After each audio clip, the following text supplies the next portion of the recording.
quiero que me acompañen al Salmo 23, en donde precisamente lo que vamos a ver es cómo el rey David medita en las obras de bondad, en las obras de misericordia, de protección, de provisión que Dios hace en los tiempos difíciles que él en su momento estaba viviendo y por lo cual compuso este salmo.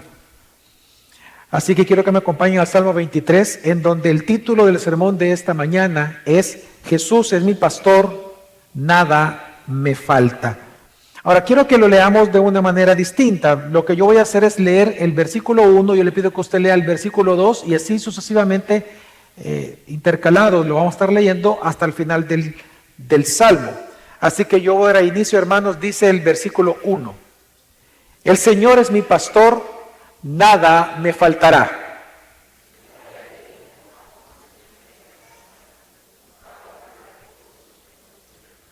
Él restaura mi alma, me guía por senderos de justicia, por amor a su nombre.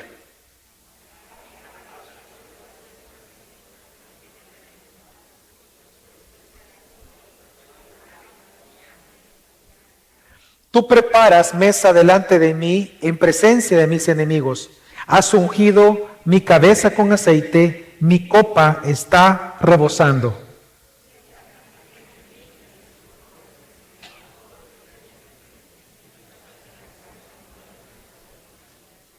Amén. Como usted puede darse cuenta en su Biblia, el Salmo 23 es un salmo compuesto por David, quien fue un pastor y rey de Israel. Es un salmo de confianza, en donde él manifiesta su confianza tanto en la provisión de Dios como en la protección que Dios hace sobre su pueblo, sobre su rebaño, sobre sus hijos, por amor a ellos. Y es interesante que esta meditación que él hace en las acciones que Dios realiza, llevan a David a una conclusión. Y esta conclusión es la que leemos el versículo 6. La conclusión es que el bien y la misericordia de Dios les seguirán todos los días de su vida. Así que precisamente estos dos grandes temas, el bien, es decir, la bondad de Dios y la misericordia de Dios, es un tema que desarrolla todo el Salmo del versículo 1 al 5. Pero si usted se da cuenta, lo hace a través de dos metáforas que contiene el Salmo. Normalmente nosotros o el mundo entero recuerda este Salmo por la primera gran metáfora, que es la metáfora de Dios como pastor. El Señor mi pastor, nada me faltará. Pero hay una segunda metáfora que también habla fuertemente y se enfoca en la protección de Dios. Y es la metáfora de Dios como anfitrión, que está en el versículo 5. Es otra metáfora, ya no está hablando del pastor, sino que está hablando de Dios como anfitrión y de su pueblo como sus invitados de honor en su casa. Así que a través de estas dos metáforas, lo que hace realmente el rey David bajo inspiración del Espíritu Santo es meditar cómo Dios expresa su amor a través de diferentes obras, específicamente 9 que vamos a ver, 7 adjudicadas bajo la figura o metáfora de pastor, de Dios como pastor, y otras personas son 10 en total, y 3 enfocadas a Dios como anfitrión nuestro. Así que él lo que hace es reflexionar cómo Dios muestra a través de estas obras su amor por él en tiempos difíciles que él estaba viviendo y por lo cual él podía decir, nada me va a faltar. Ahora, quiero aclararles, hermanos, de que no se sabe en qué momento David compuso este salmo. No lo sabemos. Quizás algunos, la mayoría, un buen número, piensa de que fue escrito cuando su hijo Absalón le usurpó el trono. Es decir, el hijo que él más amó, resulta que fue el que le traicionó y lo quiso matar. Algunos dicen de que fue en esa época. Ahora, evidencia bíblica no tenemos. No tenemos una evidencia real en el texto, ni en el contexto que nos diga que fue escrita en esa época.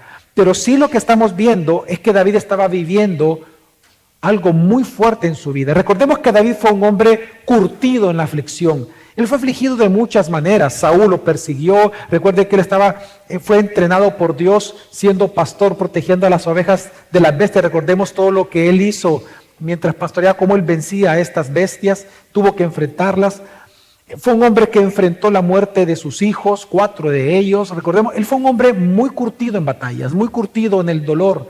Y también recordemos pues la traición de Absalón. Y pues este salmo es un salmo especial porque él se enfoca en esa provisión por un lado y protección de Dios por el otro.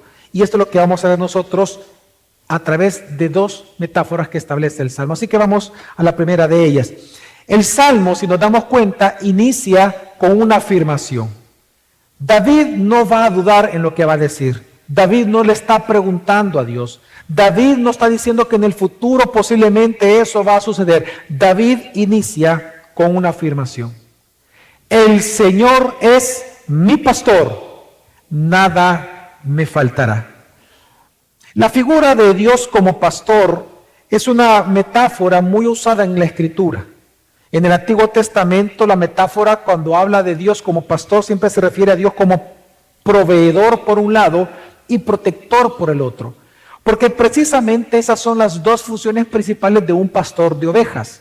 Era proveer de alimento y bebida a las ovejas y por el otro lado protegerlas de sus depredadores naturales.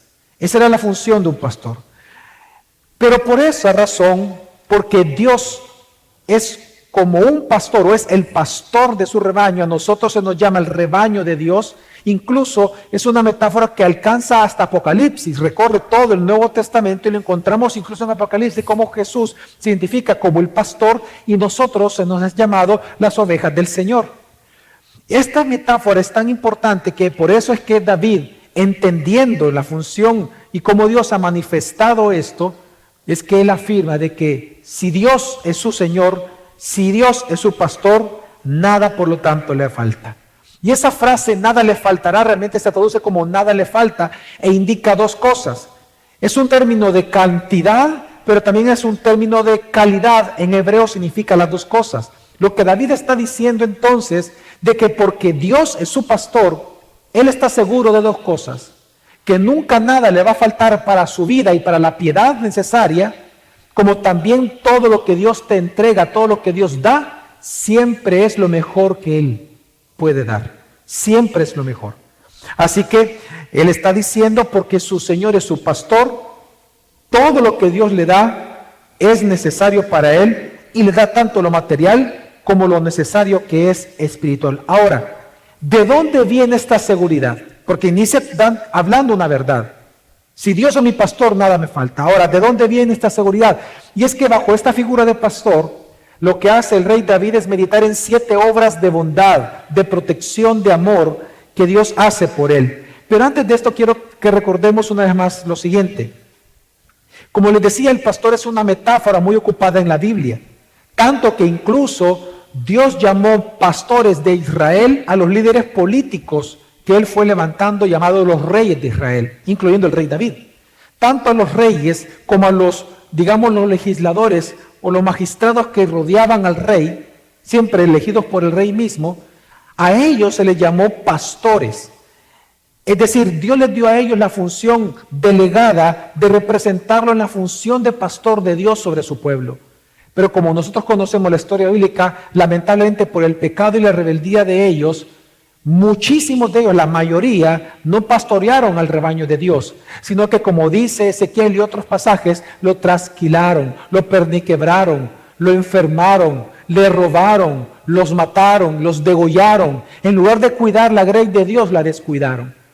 En esa época Dios levanta profetas y a través de los profetas Dios promete un buen pastor, promete el pastor que le iba a enviar, un pastor que iba a pastorear a su pueblo y un pastor que traía la paz al mundo, un pastor que llamaría de todos los pueblos, lenguas, tribus y naciones a todas las ovejas dispersas en todas estas, y en el monte de Sión serían pastoreados, apacentados por dicho pastor.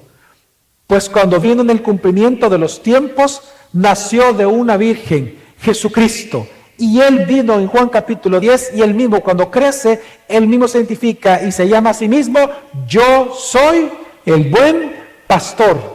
Y todas las ovejas que mi Padre me ha dado, nadie las va a arrebatar de mi mano, dijo Jesús. Nosotros sabemos que Jesucristo es nuestro buen pastor. Y digo esto porque si David va a hablar de 7 obras de amor, de bondad y de protección que Dios como pastor hace sobre su pueblo, que él experimentó, pues igual nosotros hoy podemos meditar que esas mismas 7 obras Jesús las hace por nosotros, porque Él es el buen pastor. Y por lo tanto este día creo que vamos a hacer muy bien, no solamente en meditar, sino en darle gracias a Dios por su obra de gracia en medio del dolor, en medio del duelo, en medio de las enfermedades de muerte, en medio aún incluso de cualquier temor que alguien pudiera tener. Así que, ¿cuál es la primera obra que resalta David de Dios como pastor? Dice el versículo 2, en lugares de verdes pastos me hace descansar. Esta palabra lugar en hebreo lo que significa es una cabaña. De hecho se traduce, cuando dice en lugares de verdes pastos, se traduce en una cabaña de verdes pastos o de pasto fresco. Y es que lo que está resaltando David, hermanos, es este carácter de Dios como proveedor a tus necesidades. Y se refiere a lo que hacía un pastor. Era común en los pastores del antiguo cercano oriente que ellos no solamente llevaban al rebaño a pastar, sino que ellos se tomaban el tiempo, es decir, iban más allá de su deber. Ellos se tomaban el tiempo de construir una cabaña, además de limpiar el pasto de las piedras, porque las ovejas son animales que no tienen, digamos, esa sagacidad y por comer pasto pueden comerse piedras y eso les daña el estómago y mueren. Entonces los pastores tenían que limpiar el pasto, pero no solo hacían eso, sino que ellos les ponían una pequeña cabaña para que el sol, para protegerlos del sol al rebaño y para que ahí, dice la Escritura, descansaran. Ahora, la palabra aquí descansar en hebreo es echarse, para que ellas echando, también comiendo, se echaran y fueran protegidas del sol.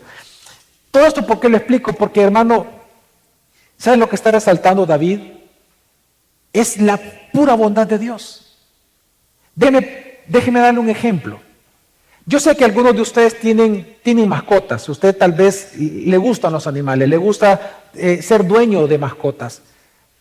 Por ejemplo, para mí, los perros, yo perfectamente, los chuchos que duerman afuera de la casa, no tengo ningún problema. Yo no tengo problema con que si tengo un chucho que duerma afuera. Pero yo sé que muchos de ustedes, como le hicieron ahorita, no, pastor, ¿cómo va a creer? Se pueden enfermar. Pero si son animales, no se va a enfermar. Mire cómo de usted, no, pastor, ¿cómo va a creer? Yo sé que algunos de ustedes, posiblemente, le han comprado casita, le han comprado su cojincito para caliente, su cobijita, ¿verdad? Algunos de ustedes tienen pericos y a la jaula le ponen su cobertor. Mire, ¿y dónde duermen los pájaros usted? Allá afuera en el monte duermen, hombre. Y usted no, usted cobijita, ¿verdad? Usted al gato le tiene su cojincito, su juguetito para que juegue el gato, para que juegue el perrito la pelotita. Usted hace más de lo debido, porque usted es un buen dueño de mascotas. Quiero que entienda que aquí el rey David lo que está alabando no solamente la función de Dios como proveedor, sino que la gran bondad de Dios, que tiene tal cuidado de sus ovejas, de su pueblo, que hasta para protegerlo de la dura vida bajo el sol, Él te protege y te da el alimento necesario para poder vivir. Lo que Dios está enseñando a nuestro hermano y lo que David está alabando es que bajo la dura vida, bajo el sol, Él está reconociendo de que Dios, aún en medio de sus dificultades y aún en medio de que Él tiene enemigos, porque los menciona el Salmo, Dios lo hace reposar. Dios le da momentos felices y Él los disfruta. Él está reconociendo que a pesar de que una persona pueda estar en sufrimiento, un hijo de Dios puede estar en sufrimiento, también Dios nos da tiempos de descanso. Si no, recordemos lo que dijo Jesús, identificándose en el mismo pasaje, cuando Él dice, yo soy el buen pastor, Él dice inmediatamente en el versículo 9 de Juan 10, dice, yo soy la puerta. Si alguno entra por mí, será salvo y entrará, saldrá y hallará pasto. Y esto lo vemos. Nosotros vemos como Dios, a pesar de que estamos viviendo una pandemia, hermano, Dios lo ha ocupado incluso para hacerte descansar. Y estoy hablando de un descanso literal. Yo sé que existe la tentación de pensar en el pasto como la palabra de Dios, pero tenemos que entender la interpretación de David. Él está hablando de un descanso real. Nosotros, si queremos teologizar el Salmo, pudiéramos decir que está hablando de la palabra y de alguna manera alguien pudiera caer en esa idea, y está bien en su momento, en ciertos contextos. Pero aquí está hablando literal de descansar. Y Jesús lo hizo con sus discípulos. Y está en la Biblia.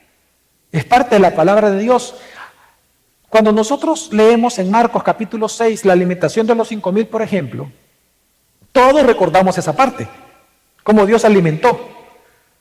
Pero usted ya leyó cómo inició todo. Inicia diciendo que Jesús les dijo a sus discípulos frente a la muchedumbre. Jesús estaba ministrando, pero lo ve. Y Jesús les dice, vámonos a un lugar solitario para que ustedes puedan descansar. Y así inicia. Dios se preocupa hasta el más mínimo detalle de tu vida. ¿Sabes lo que está alabando David? Y aquí nadie puede decir que no es así.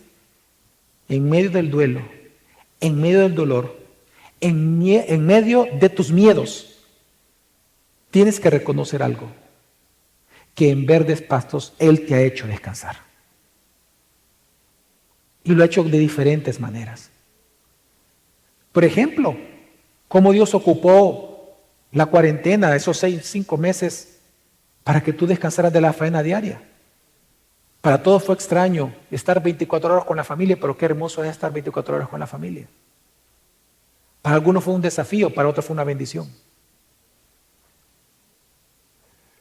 Por ejemplo, aquellos recién casados, hermanos nuestros, tenían 1 semana, 2 semanas de recién casados y entran a cuarentena. Mire, disfrutaron 1 año entero del matrimonio. Y el luna de miel 1 año les duró. Hermanos, nosotros tenemos que reconocer en estos tiempos que aunque sean de dolor, Él nos ha hecho y nos hace descansar. Amén. Pero en segundo lugar, una segunda obra que reconoce David, dice que Dios como pastor, junto a aguas de reposo, me conduce. Fíjese que las ovejas, porque obviamente la metáfora nos incluye a nosotros, el pueblo de Dios, como ovejas. Las ovejas son animales muy indefensos. Ellos no tienen un solo mecanismo de defensa, no tienen. Y ellos necesitan de un pastor, hasta el día de hoy necesitan de alguien, de un pastor para sobrevivir. No son astutas, para nada, son de vista corta. Y lo que tienen es una gran nariz. Y así los grandes huracos que tienen. Digo esto porque cuando dice junto a aguas de reposo me conduce, tiene mucho sentido. Porque también una de las cosas que tienen las ovejas es que son bien miedosas. A cualquier ruido se asustan y se paralizan.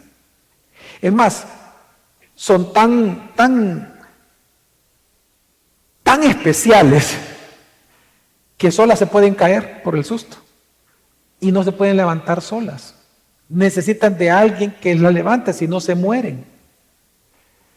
Entonces, cuando Él dice junto a aguas de reposo me conduce, es que cuando las ovejas, si son llevadas a aguas con corrientes, imagínense un río suave, ni siquiera turbulenta, pero no toman, no beben agua. Tienen miedo, porque también por la gran nariz que tienen, el agua les entra, se asustan, se pueden caer al agua y se mueren. Entonces los pastores lo que tenían que hacer era o encontrar ríos de aguas plácidas, o ellos mismos hacían el pozo con piedras para que el agua fuera tranquila y poder beber. Hermano, en el Antiguo Testamento las aguas tempestuosas simbolizan la angustia de una persona, mientras que las aguas tranquilas siempre han significado y simbolizado limpieza y renovación espiritual. Por eso Jesús ocupó el agua como ejemplo para sí mismo y Él dijo, yo soy el agua viva. El que beba de mí, de su interior correrán ríos de agua viva. Dijo, nunca jamás volverían a tener sed. Es decir, porque el agua siempre ha sido un símbolo desde el Antiguo Testamento de renovación espiritual. Entonces, ¿qué está enseñando también el pastor David aquí? El rey David, él reconoce que también estos tiempos de aflicción, en donde los enemigos también los persiguen, le han servido para su renovación espiritual. ¿Cuántos de nosotros, por ejemplo, volvimos, o más que volver, retomamos la lectura de la Biblia más seriamente que antes, hoy que hay tiempos de COVID? ¿Cuántos volvieron a desempolvar la Biblia y la comenzaron a leer? ¿O cuántos han mejorado su oración o su conocimiento del Señor? Si algo Dios también ha hecho en estos tiempos, por eso son tiempos de prueba, es que Dios te está ayudando a que seas aprobado, a traer una renovación espiritual. Estás viniendo a la iglesia, estás escuchando la palabra, estás siendo fortalecido por Dios. Hay una renovación espiritual. Ahora, ¿cuál es la razón de esto? ¿Por qué Dios como pastor, Él enfatiza que te da de comer y te da de beber? Es decir, Él se presenta como el Dios que te provee para tus necesidades en tiempos de aflicción. ¿Cuál es el fin de eso? La tercera obra, el versículo 3 lo responde, la tercera obra que David resalta, y es porque Él restaura tu alma. Ese es el resultado de ser guiado de comer y beber. La palabra restauración significa recuperar al estado original algo. De hecho, la palabra también significa retroceder, es decir, un volver a iniciar, volver a hacer nuevo algo. Así que claramente puede referirse a la conversión y a lo que también nosotros llamamos y le decimos santificación. Si algo está reconociendo aquí, hermanos, el rey David es su debilidad humana. Él reconoce que por la debilidad humana él sufre tentaciones. Él tiene miedos, él tiene temores. El rey David claramente a nadie le gusta ser perseguido, a nadie le gusta tener enemigos. Él estaba en peligros de muerte. Y él también es tentado. Él es tentado en dudar. Él es un ser humano y él reconoce su debilidad. Pero en medio de la debilidad él reconoce algo mejor. Que Dios es tan buen pastor que Él renueva su alma. Él lo renueva. Y es que todos aquí nosotros necesitamos ser renovados por Dios todo el tiempo.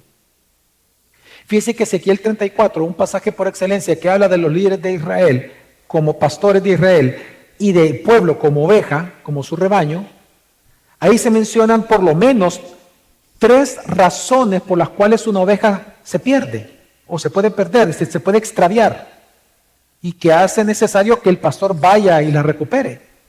La primera de ellas dice que es las falsas enseñanzas de los falsos maestros. Obviamente, si una persona le presta sus oídos porque no se quiere congregar por miedo a ser contagiado por COVID o por cualquier otra razón, va a comenzar a escuchar palabras de otras personas amargadas, personas que son en contra de la iglesia, o personas que simplemente no creen en Dios, van a comenzar a escuchar las voces más de la ciencia que de la palabra de Dios. Y hay aspectos en los cuales se pueden perder. La segunda razón que pone Ezequiel 34 es porque las ovejas pueden oler, tienen un buen olfato y pueden oler a la distancia la hierba, pero como tienen vista corta, ellos no miden el peligro. Y si la hierba está en el barranco, ellas se tiran al barranco. Se tiran y comienzan a bajar y se tiran y se caen y mueren. O se quiebran.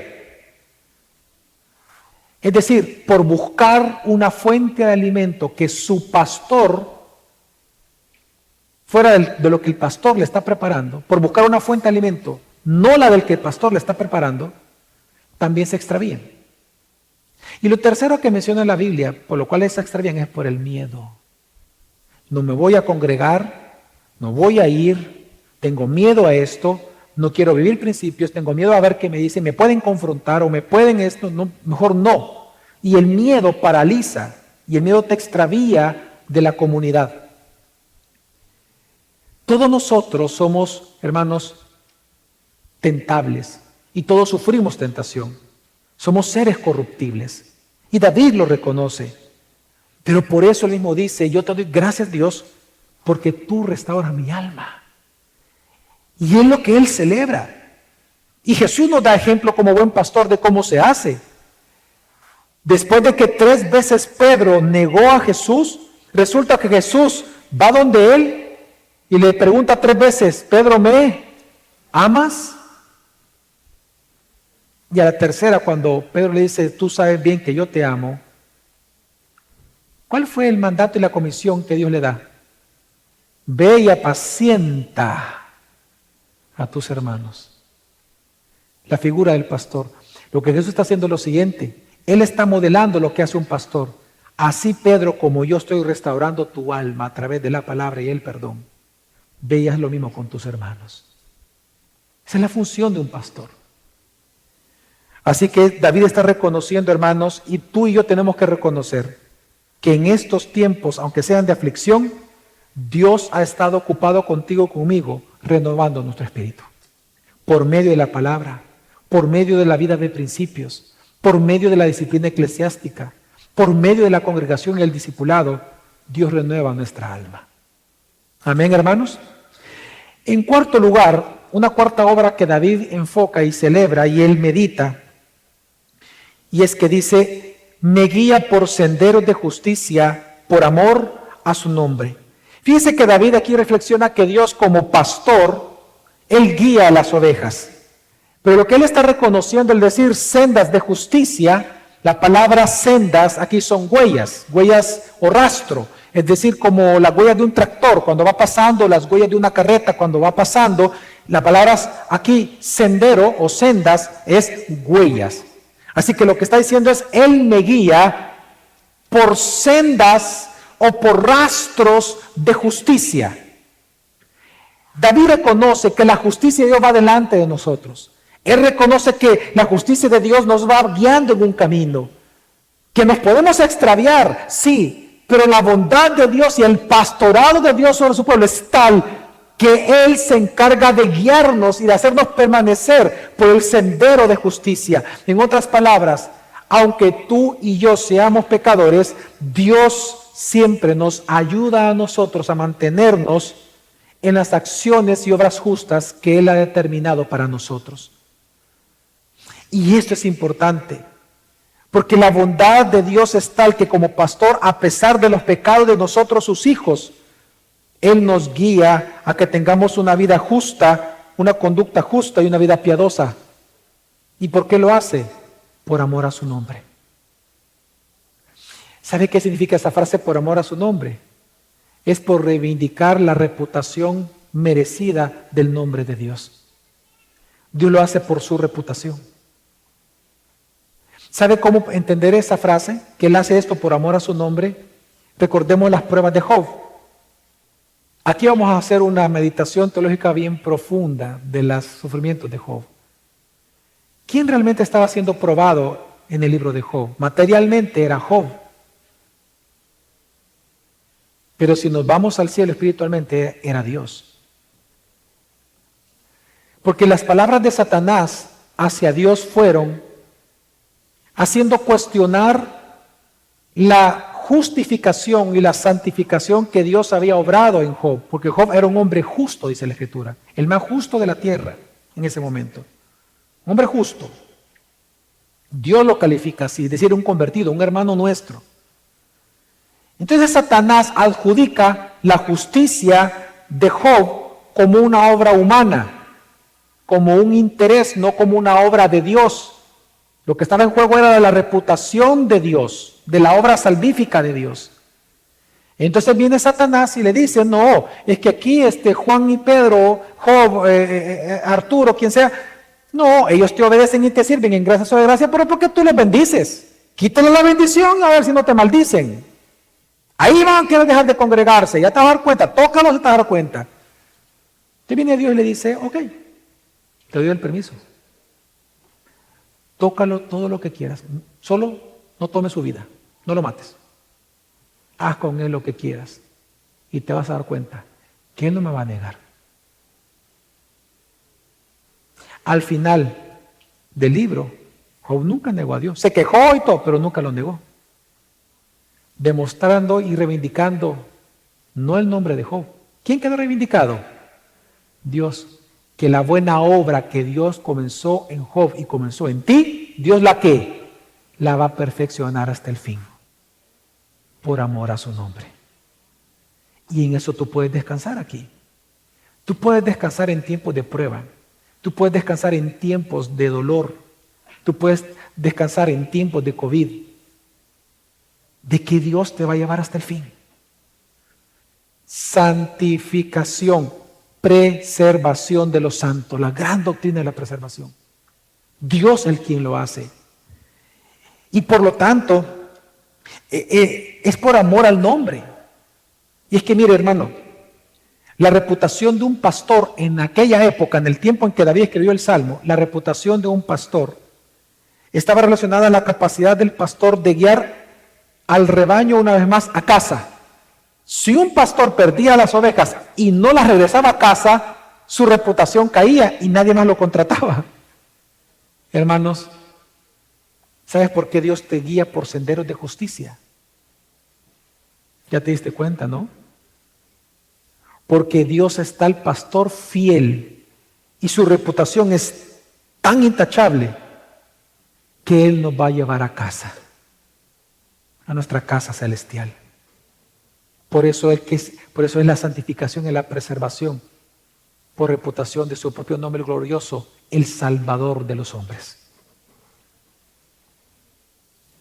Y Jesús es ese buen pastor. De hecho, Él lo prometió. En el mismo pasaje de Juan 10, donde Él se identifica como yo soy el buen pastor, Él dice más adelante en el versículo 28, yo les doy vida eterna y jamás perecerán, y nada las arrebatará de mi mano. ¿Y por qué? Por amor a su nombre. Así que, hermanos, tiempos de COVID, no tiempos de COVID, demos gloria al Señor, de que por amor a su nombre, Él siempre, siempre, siempre nos ha guiado por senderos justos. Amén. Él hace que siempre vengamos al arrepentimiento, a sus hijos. Él nos santifica. Él hace que nuestra mirada vuelva y regrese a Él, aún en el medio del dolor o del temor. Sexta obra de gracia que también David reconoce, y él dice que aunque él ande en valle de sombra de muerte, él no va a temer mal alguno. Y dice, ¿por qué? Y dice, porque tú estás conmigo. Qué hermosas palabras. Qué hermosas palabras, por varias razones. Primera razón, porque si usted se da cuenta, antes de este versículo, él se refiere a Dios en tercera persona. Él me guiará, Él me lleva, Él me da de beber, Él me hace descansar. Pero ahora aquí no dice, Él está conmigo, sino que dice, tú, oh Dios, estás conmigo. Tú, Señor, estás conmigo. Por eso, aunque yo ande en valle de sombra de muerte, no voy a temer. No voy a temer, porque tú estás conmigo. Qué hermosas palabras también, porque estas son las mismas palabras que recibió Isaac de parte de Dios cuando le dijo, yo estaré contigo como estuvo con tu padre Abraham.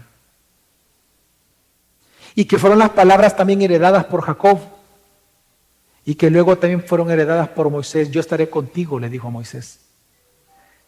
Y ahora nosotros, como hijos de Dios, también en boca de Jesucristo hemos recibido la promesa, he aquí, yo estaré con vosotros todos los días hasta el fin del mundo, hijo. Yo estaré contigo.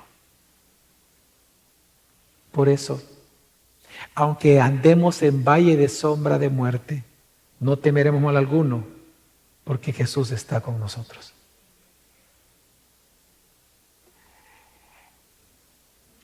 Hoy tal vez, no tal vez, hoy la muerte ha extendido su sombra sobre todo el mundo a través del COVID. Tal vez la muerte también ha extendido su sombra sobre tu vida por la aflicción, por alguna enfermedad de muerte que tienes, por alguna escasez que estás sufriendo. Pero hermano, reconoce que aún en medio de eso, Dios está contigo. No tengas miedo. El valle, fíjate las palabras, el valle no es de muerte, es de sombra de muerte. Es decir, es un valle en donde realmente vas a sufrir temores, pero Él no va a dejar morir, porque Él está contigo. Y digo esto, hermano, porque hay que reconocer esa esa misericordia y gracia de Dios para nuestra vida, que Él está con nosotros. Y si Dios está por nosotros, ¿quién contra nosotros? Y es allí donde nos lleva entonces a la séptima obra en que David medita. Y es que él dice, después de decir que no va a temer ningún mal en el valle de sombra de muerte, él dice, porque tú estás conmigo. Pero luego de eso sigue diciendo, porque tu vara y tu cayado me infunden aliento. La palabra aliento, ¿sabe cuál es aquí? Es consolación. ¿Cuánta consolación necesitamos cuando estamos en tiempos de sufrimiento? ¿Cuánta consolación necesitamos cuando alguien está de duelo? ¿Cuánta consolación se requiere a alguien que está enfermo de COVID? Pues dice la Escritura que hay una sola fuente de consolación para el creyente. No es el mundo, no es la medicina, no son los científicos, no es la ciencia. La única fuente de consuelo para el creyente es el buen pastor, porque es a través de su cayado y a través de su vara que nos infunde tal consolación. La vara es un instrumento de madera, en buen salvadoreño, un palo, ¿verdad? Que tenía como dijo alguien por ahí, una chibola, ¿verdad? Una bola, era una sola estructura, una bola de madera que concluía en un palo como con una aguja, y la andaba siempre el pastor en su cinto. Tenía varios usos. Uno de los usos menores, pero que también se ocupaba, era para algunas veces golpear a la oveja loca. La oveja que no quería hacer caso, ¡bum!, le daba al pastor, y si le quebraba la patita se la colgaba. Aquí con toda intención la quebraba para colgársele, que así no se perdía. Y enseñarle disciplina a la oveja. Pero el principal uso de la vara es protección. Precisamente la bola servía como proyectil para los depredadores naturales de las ovejas. Aquí claramente está resaltando la protección de Dios, pero el cayado, que es otro tipo de vara mucho más largo, que normalmente tenían una curva al final en una de las puntas, servía para arrear a las ovejas alrededor del pastor, para la protección, el cuidado, la caricia que hacían los pastores, porque los pastores acarician las ovejas, pero también servía para guiar a las ovejas en estos lugares tenebrosos. Si nosotros nos fijamos en la geografía de Israel, tiene muchos lugares escabrosos, hay muchos barrancos y hay muchos lugares en donde, aunque esté el sol, las montañas son tan grandes que ejercen una sombra y genera un ambiente tenebroso. Jesús, por ejemplo, en la parábola del buen samaritano, él comienza la historia diciendo, había un hombre que iba de camino de Jerusalén a Jericó. Cuando uno ve el gráfico donde está Jerusalén y donde está Jericó, usted ve la cantidad de montañas que tenía que tenía que transitar. Precisamente allí se encontraban los ladrones que lo golpearon. Eran lugares muy temibles. Pero lo que ayudaba a las ovejas, que son de vista corta, a no perder el rastro del pastor, era el cayado. Porque mientras el pastor va caminando, él iba golpeando con el cayado el suelo. Y a ese sonido, las ovejas seguían a su pastor.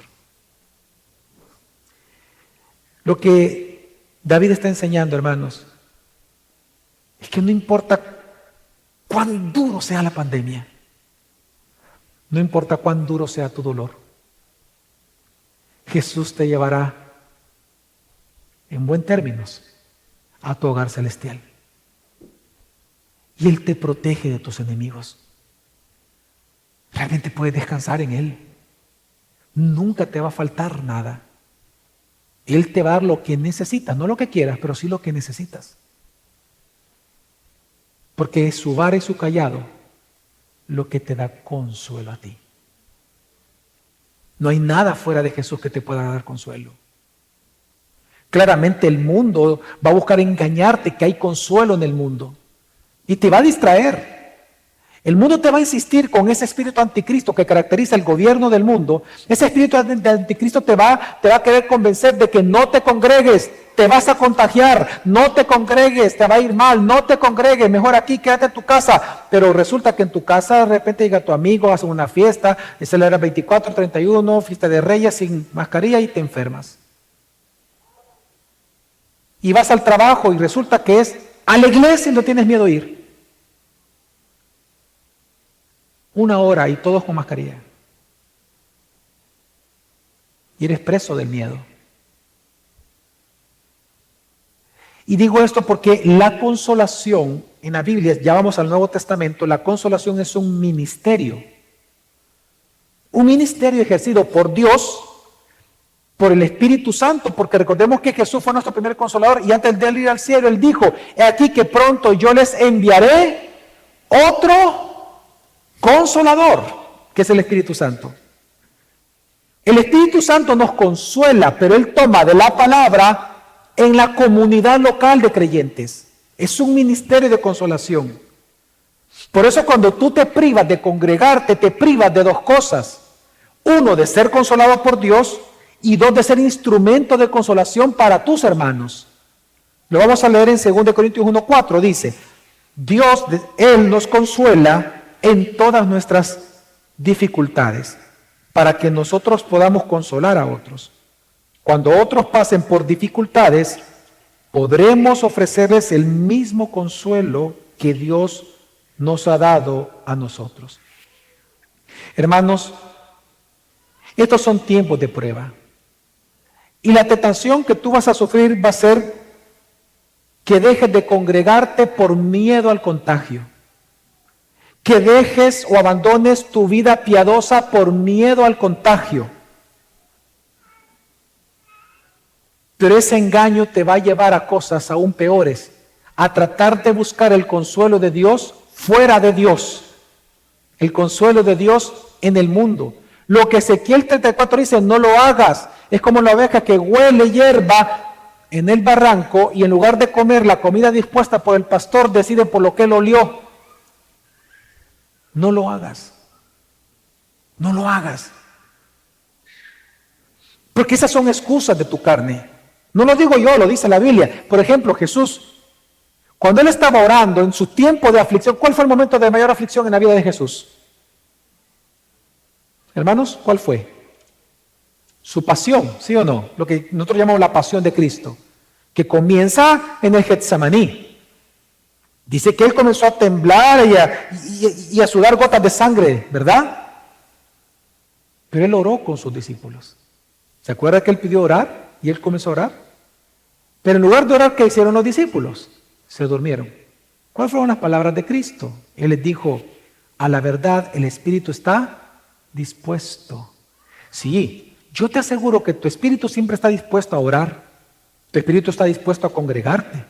Tu espíritu está dispuesto a servir a Dios. Tu espíritu está dispuesto a orar.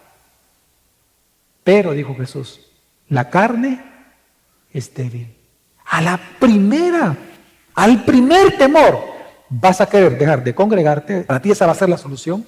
Dejar de orar. Dejar el ministerio de la consolación. Vas a creer que fuera de la iglesia local vas a ser consolado por Dios. Y que fuera de la iglesia local tú vas a ser ministro de consolación para otros. Grave error. Por eso es que, hermanos, Jesús como tu pastor te consuela en tu iglesia local. Y es por medio de otros, pero a la vez Él quiere usarte para consolar a tus hermanos.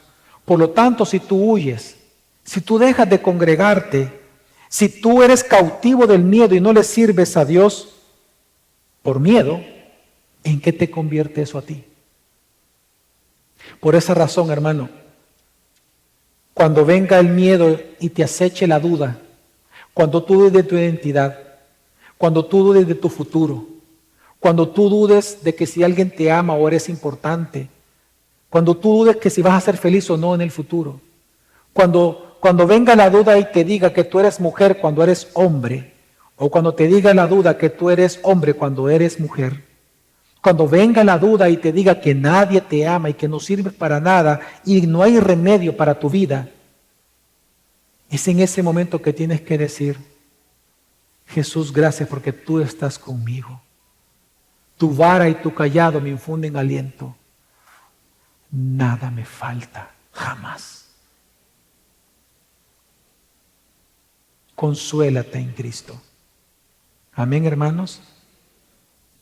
Ahora, por eso 2 Corintios 1:5, solo es un versículo que es para observar que esto mismo predica Pedro. Dice, porque así como los sufrimientos de Cristo son nuestros en abundancia, así también abunda nuestro consuelo, pero por medio de Cristo. Bueno, pero bajo esta metáfora, hermano, David resalta la bondad. Si se dan cuenta, la bondad y la protección de Dios, en la provisión de Dios como pastor y su protección como pastor. Pero ahora, para concluir el Salmo, él va a meditar en las obras de Dios, pero bajo otra metáfora, una mucho más íntima que la de una oveja con su pastor. Porque usted no puede comparar, por ejemplo, la relación de un animal con su dueño, de una oveja con un pastor, de un anfitrión con su invitado. Y la segunda metáfora que David va a ocupar, una mucho más íntima, mucho más deliciosa, más rica, una comunión más fuerte con Dios. Y él entonces dice en el versículo 5, él habla de 3 obras que Dios hace como anfitrión de David, él como su invitado de honor en su casa. Versículo 5 dice, tú preparas mesa delante de mí en presencia de mis enemigos. Fíjese que la ley beduina del antiguo cercano oriente consistía en que una vez el nómada del desierto era recibido por el beduino en su tienda, automáticamente él se volvía amigo del beduino, amigo del dueño de la tienda, y automáticamente gozaba de la protección del dueño de la casa, de la protección del beduino, de la protección del dueño de la tienda. Automáticamente participar de la mesa es, tú eres mi amigo, pero no solamente amigo, yo te protejo a ti. Todo mi ejército está a tu favor y por lo tanto dar una declaratoria pública a los enemigos, yo lo protejo a él porque él es mi amigo, él come en mi mesa, él es de los míos. Por eso es que usted ve este uso de esta ley beduina en Lot. Cuando Lot se encontraba en Sodoma y en Gomorra, recuerde de que llegaron unos ángeles de parte de Dios, ¿se acuerdan? Y todos los demás eran tan lujuriosa esa ciudad que todos los hombres querían violar a estos hombres nuevos que acababan de entrar en la ciudad porque los miraban hermosos, a estos ángeles, y los querían violar. ¿Qué hizo Lot? ¿Se quedó los brazos cruzados? ¿Cerró la puerta? ¿Quédense afuera ustedes? No, Lot puso a disposición todos sus bienes para proteger a sus invitados, los que comían de su mesa, tanto que hasta ofreció a sus hijas para que las violaran a ellas en lugar de los ángeles.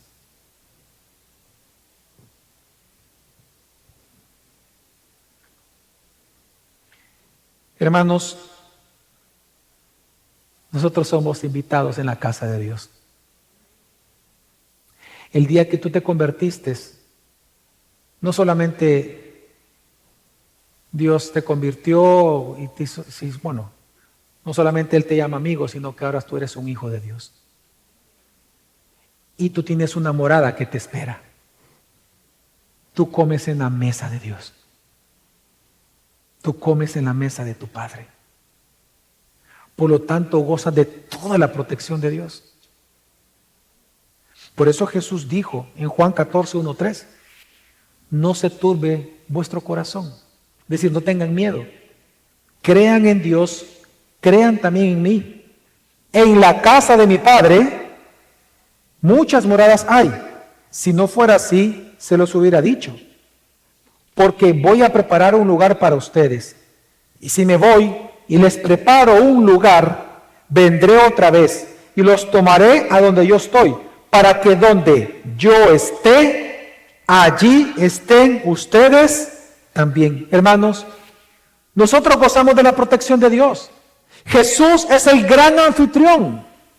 Él nos abrió las puertas de su casa y nos ha invitado, nos cambió nuestras sandalias, cambió nuestra vestidura, nos puso anillo de oro en nuestro dedo. Ha matado el cordero más gordo y estamos en su mesa celebrando todos los días de nuestra vida. Gozamos de su protección. No en vano Jesús nos enseñó a orar diciéndonos, cuando oren al Padre digan así, líbranos de todo mal. ¿Por qué? Porque Él es nuestro anfitrión. Y Él ha dispuesto para nosotros de todo su poder y de todos sus bienes para protegernos. Amén. La segunda acción y obra de gracia que hace el beduino con su invitado es cuando dice: has ungido mi cabeza con aceite. Los aceites o los buenos óleos en el Antiguo Testamento eran símbolos de prosperidad, de alegría, de honra, pero también de hospitalidad. Se entregaban cuando alguien llegaba, porque bajo ese sol abrasador del desierto la piel se quiebra. Las mujeres pueden entender, por eso andan en sus carteras cremas humectantes. Antes las cremas humectantes eran los óleos, los aceites. Se le entregaban al invitado para que fuera limpio su rostro, sus manos, sus brazos y fuera humectada su piel. Aquí entonces claramente David está recordando que a pesar de las duras pruebas bajo el sol que usted pueda vivir, hermanos, celebre algo, reconozcamos algo, meditemos en una verdad, que también Dios le da a usted tiempos de refrigerio, tiempos de gozo, tiempos de consuelo. Jesús lo ejemplificó al lavar los pies a sus discípulos. Dijo: no es necesario que yo los lave todos, pero sí sus pies, porque su cuerpo ya está lavado. Es decir, yo te quiero limpiar de tus pecados diarios. Y nosotros gozamos de esos tiempos de refrigerio. Es cuando el Espíritu Santo nos lleva al arrepentimiento y podemos confesar a Dios nuestros pecados a diario, a través de las mismas sonrisas que Dios nos saca en el día a día. Hoy, por ejemplo, tiempos de refrigerio que en medio del dolor, en medio del duelo, en medio de la angustia, mire, ¿cuánto usted se va a alegrar comiendo las pupusitas hoy domingo, hombre? En la tarde, a las 6 de la tarde. Con horchata a un lado y un plátano ahí rico con crema. Usted va a ser feliz con ese quesito duro blando con tortilla tostada. O el aguacate con sal, mire qué rico es. Aún en tiempos duros, Dios te da tiempos de refrigerio con Él. Porque Él es el buen anfitrión. Así que Jesús te permite cada día en medio del dolor experimentar muchas cosas, principalmente el gozo de tu salvación. Y por último, la última observancia que hace aquí el rey David es cuando dice: mi copa está rebosando. Y esto, hermano,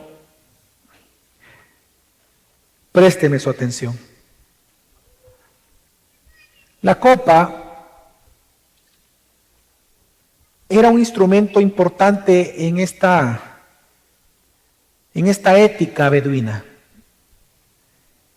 Cuando se le servía a usted en la mesa, no solamente se le ponía la comida, sino la copa, y mientras a usted se le servía el vino en la copa, mientras la copa seguía siendo llenada por el siervo del beduino, del dueño, eso le indicaba a usted como invitado que él quería que siempre estuviera ahí, que no se levante, que usted es bienvenido.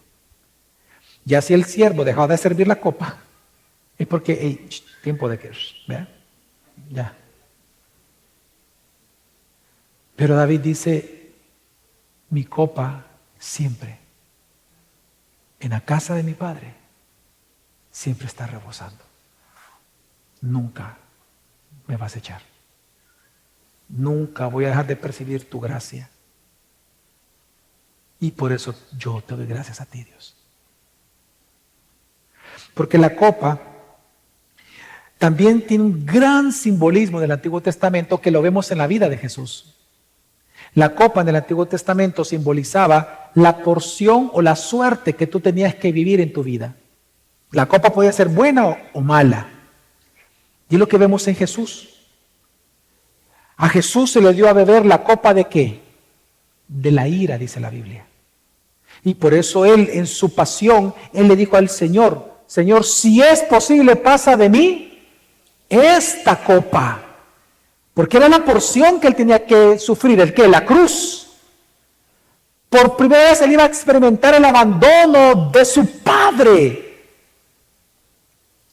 Y Él tuvo angustia real. Por eso es nuestro sumo sacerdote que se compadece de nosotros. Él te entiende a ti y a mí en nuestras luchas. Él se angustió. Pero mira cuán grande es la gracia de Dios, hermano, en Dios como nuestro anfitrión. Mira a Jesús, que Él bebió para sí la copa de la ira, para que tú y yo bebiéramos la copa de su gracia. Porque Él mismo, esa misma figura la ocupó para nosotros diciendo, esta es la copa de mi sangre, bébanla en memoria mía hasta que yo regrese. Jesús bebió una vez la copa de su ira y nosotros todos los días podemos beber la copa de su gracia porque mi copa está rebosando de gracia todos los días de mi vida. No temas, hermano, no temas mal alguno. No tengas temor, tu copa está rebosando, la gracia siempre está a favor tuyo. Ahora, estas dos metáforas de Jesús como nuestro pastor y nuestro anfitrión protector, esto nos lleva a una conclusión que David concluyó, versículo 6. En el versículo 6 vemos la conclusión y la respuesta del creyente a dicha conclusión. Versículo 6 dice, ciertamente el bien y la misericordia me seguirán todos los días de mi vida, y en la casa del Señor moraré por largos días. Él concluye que por cuanto Dios es pastor y anfitrión protector, Él concluye que el bien y la misericordia, porque el que un beduino protegiera a un nómada era misericordia. Él dice, por tanto, el bien y la misericordia de Dios me seguirán todos los días de mi vida. Por lo tanto, hermano, porque Jesús es tu pastor y tu anfitrión protector, tú puedes estar seguro que el bien y la misericordia te seguirán donde tú vayas todos los días de tu vida hasta que Él regrese. Porque incluso cuando vayas al cielo, a tu verdadero hogar, morarás por largos días. Hay un texto en donde resumen claramente esta idea del Salmo 23. Una vez más, yo no sé si Pedro estaba pensando en el Salmo 23, pero es un gran eco del Salmo 23. Dice el apóstol Pedro en 1 2:25, pues ustedes andaban descarriados como ovejas, pero ahora han vuelto al pastor y guardián, anfitrión de sus almas. ¿Cuál fue la respuesta de David a esta verdad? La respuesta es morar en la casa de Dios por largos días. Présteme su atención solamente por 60 segundos más. Hermanos, la casa de Dios era el lugar donde Dios se aparecía. Luego se convirtió en el tabernáculo y luego se le llamó casa de Dios al templo. Todavía en los evangelios al templo se le llama la casa de Dios. Pero cuando vino Jesús, Él se volvió nuestro templo, amén. Pero ahora Él asciende al cielo y nos da el Espíritu Santo. ¿Dónde mora la presencia de Dios? En nosotros. Ahora, ¿qué es la casa de Dios entonces? Nosotros, la iglesia. Tanto que, precisamente en Timoteo capítulo 3 se nos dice, se le dice, yo te escribo estas cosas para que sepas cómo conducirte en la casa de Dios, que es la iglesia. Y luego dice en Hebreos capítulo 3, versículo 6, que Jesucristo ha sido fiel en la casa de Dios, que somos nosotros la iglesia. La casa de Dios hoy somos nosotros. Así que si tú estás confiado y si tú vas a desechar el temor por la verdad de Cristo que se te ha presentado en el Salmo, por las bondades de Él y su misericordia, ¿cuál debe ser tu respuesta? Morar en la casa de Dios todos los días de tu vida. Necesitas de tu iglesia local, no la puedes abandonar. Necesitas de tu iglesia, tú necesitas a tus hermanos y yo los necesito a ustedes. Por eso no es extraño que también Dios pone pastores auxiliares en su iglesia local que representan o delegan la autoridad de Dios, que han sido delegados la autoridad de Dios sobre ellos para pastorearlos, para consolarlos, ejercer el ministerio de consolación. Así que, ¿qué es lo que estoy enseñando, hermanos? Que la Biblia nos está mostrando, que este salmo nos enseña que en tiempos de prueba Dios está contigo, te guía, te protege, te consuela, te ministra, te fortalece, pero a través de tu iglesia local. Por lo tanto, tu respuesta a esta maravillosa gracia de Dios es no dejar de congregarte, no abandones tu vida piadosa. Esa no es una idea de Dios, esa es una idea del mundo. Cuando el salmista dice, me guías por senderos de justicia, lo que está diciendo es que Dios nunca te va a llevar a pecar. Dios nunca te lleva a pecar. Dios no te lleva por senderos injustos. Digo esto porque no vayas a pensar de que el no congregarte es necesario porque es tiempo de COVID. No vayas a pensar que esa idea, ese miedo, Dios te lo ha puesto. Eso es de tu carne y también de escuchar al espíritu anticristo que hay en esta cultura. Pero Cristo jamás te va a llevar a ir en contra de Él. Jamás. Por lo tanto, hermano, recuerda, tu consuelo viene de Cristo únicamente, no del mundo. Por lo tanto, que el miedo no te cautive a la mentira, sino que la gracia de Dios y tu confianza en esa gracia te cautive a su verdad. Vamos a orar.